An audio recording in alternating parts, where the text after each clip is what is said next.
तो आज हम चलते हैं मध्य प्रदेश और मुझे सतना में कोई काम है, तो इसलिए मैं गोरखपुर से मध्य प्रदेश जाता हूँ।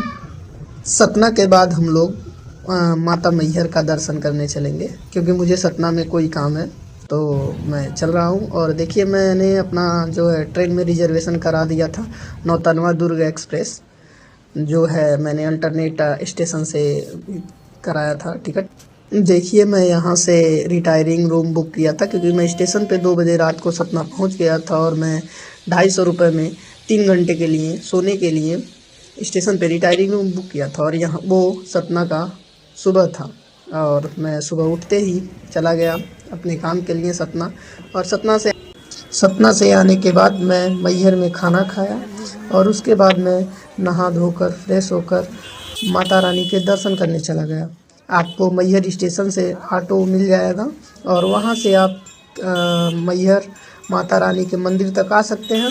वहाँ पे आपको कई सारे स्नान घर मतलब वाशरूम मिल जाएंगे, जहाँ पे आप नहा धो सकते हैं।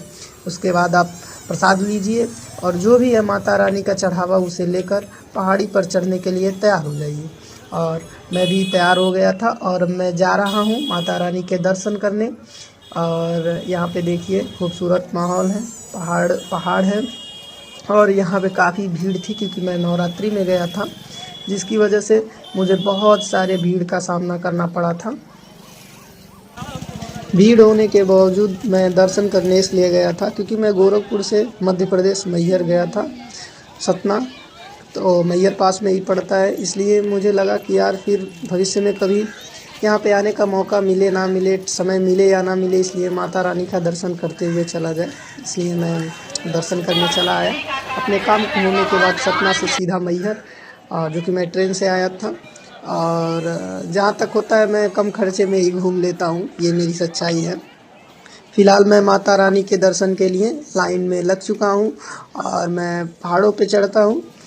देखिए, मैं अभी तो नीचे ग्राउंड पे जो भी लाइनें लगी रहती हैं, मैं उसके लिए तैयार हूँ और मैं जा रहा हूँ अपने लाइन में।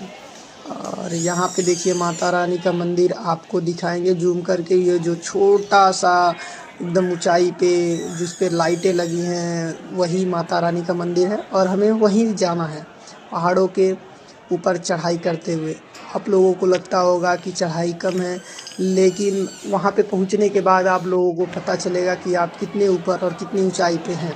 और यहाँ पे देखिए, कितनी खूबसूरत भव्य लग रहा है माँ का दरबार। नीचे से चढ़ाई करते हुए हम लोग चल रहे हैं ऊपर माता रानी के दरबार के पास चढ़ते हुए। मेरे आगे भी कुछ लोग माता रानी के दर्शन करने के लिए जा रहे हैं।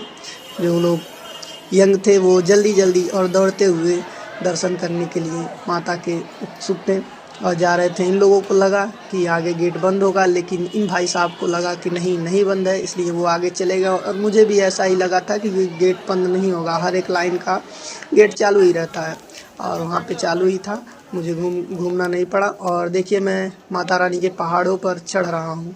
यहाँ पे मानी जाती है कि लगभग 1100 सीढ़ियाँ हैं और मैंने लगभग आधी सीढ़ी दौड़कर चढ़ाई कर ली थी। दौड़कर ही चढ़ लिया था, क्योंकि मैं जल्दी से दर्शन करना चाहता था, इसलिए मैं दौड़ते हुए लगभग आधी सीढ़ी पार कर ली थी। बीच में कुछ लोग आ जा रहे थे, तो इसलिए मुझे रुकना पड़ता था और मैं लाइन बदल करके फिर दौड़ते हुए ऊपर चढ़ जाता था माता रानी के पहाड़ों पर चढ़ते हुए। ये देखिए नज़ारे, वहाँ पे पहाड़ हैं, साइड से देखिए।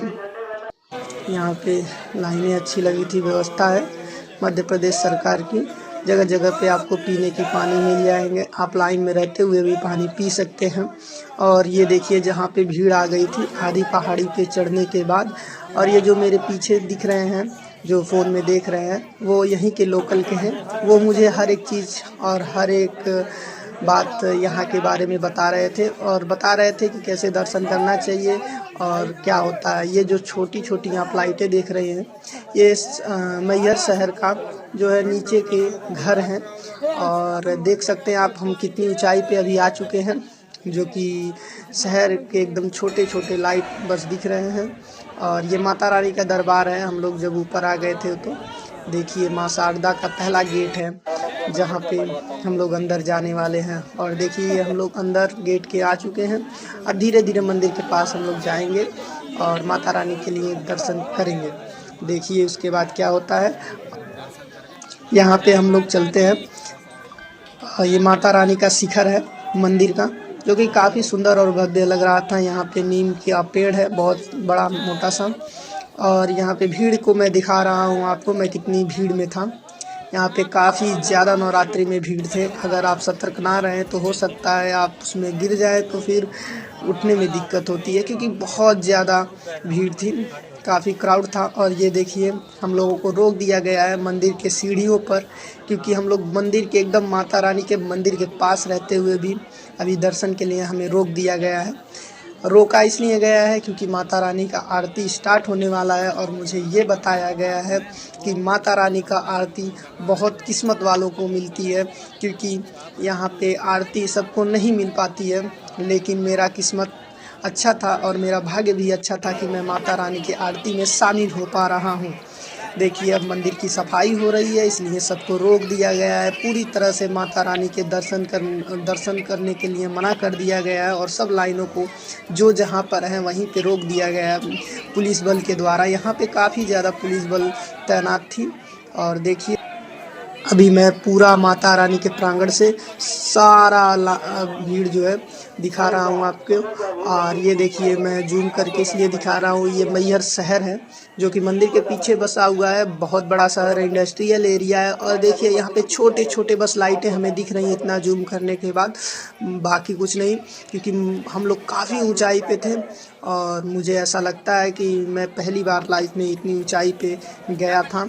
और देखिए माता रानी का यहाँ पे अभी कुछ देर में आरती शुरू होगा। और देखिए माता रानी का आरती शुरू हो चुका है, जो कि ढोल नगाड़ों के साथ होता है। और मुझे यहाँ बताया गया था कि आरती आपके भाग्य में थी, इसलिए आपको आरती मिल रही है। और मैं बहुत सौभाग्यशाली मानता हूँ खुद को कि माता रानी का आरती में शामिल होने का अवसर मुझे प्राप्त हुआ। मैं थोड़ी सी रिकॉर्डिंग करने के बाद माता रानी का आरती करने लगा और हाथ जोड़कर आरती भी गा रहा था। बाकी यहाँ पर दो प्रकार से आरती हुई, एक ढोल नगाड़ों के साथ बिना आरती गाए हुए हो रही थी, और एक ढोल नगाड़ों के साथ आरती गा करके की जा रही थी। यहाँ पे ये मुख्य पुजारी हैं जो सतयुग अर्थात मतलब शुरू से ही माता रानी के एक ही परिवार के द्वारा पूजा की जाती है, या तो उनके भाई करते हैं या ये मुख्य पुजारी करते हैं, लेकिन इन्हीं के फैमिली से किया जाता है। और ये देखिए माता रानी का दर्शन करने के बाद जो वहाँ पे खाली स्थान बना हुआ है कि कोई थक जाए, किसी को प्यास लगे तो यहाँ पे आराम थोड़ा देर करके फिर नीचे उतर सके।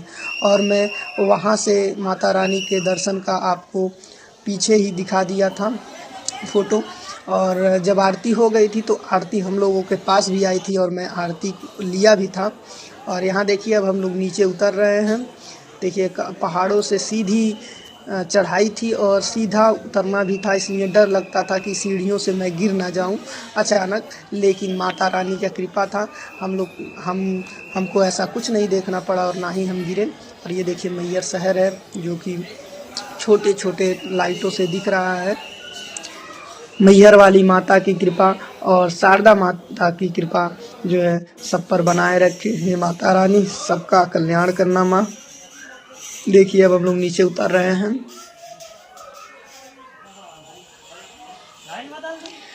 मध्य प्रदेश सतना के बाद मैं मैहर ज़िले में आया था और गोरखपुर से काफ़ी दूर था। फ़िलहाल मुझे इधर से घर जाना है और रात के 11 बज चुके हैं। रात के 11 बजे मैं दर्शन करके वापस आया हूँ और शाम को चढ़ाई मैं 5 बजे स्टार्ट कर दिया था। पहाड़ों पे चढ़ाई 5 बजे स्टार्ट किया था और रात हो गए। और ये देखिए रोपवे, आप पहाड़ों पर चढ़ना नहीं चाहते हैं तो आप रोपवे द्वारा आज और जा सकते हैं, जिसका किराया लगभग 150 से 250 रुपये के आसपास है। लेकिन मैं रोपवे से नहीं जाना उचित समझा। आपको वहाँ से रिलेटेड कोई भी प्रश्न या क्वेश्चन हो तो आप कमेंट बॉक्स में डाल दें, मैं उत्तर देने का ज़रूर प्रयास करूँगा। और जो भी आपके बैग और जूते उते थे वो आपके दुकान वाले जमा कर लेते हैं जहाँ पे आपने प्रसाद खरीदा था। और आप भी कभी मैहर माता रानी के दर्शन करने ज़रूर जाइए और माता रानी सबका कल्याण करें। धन्यवाद।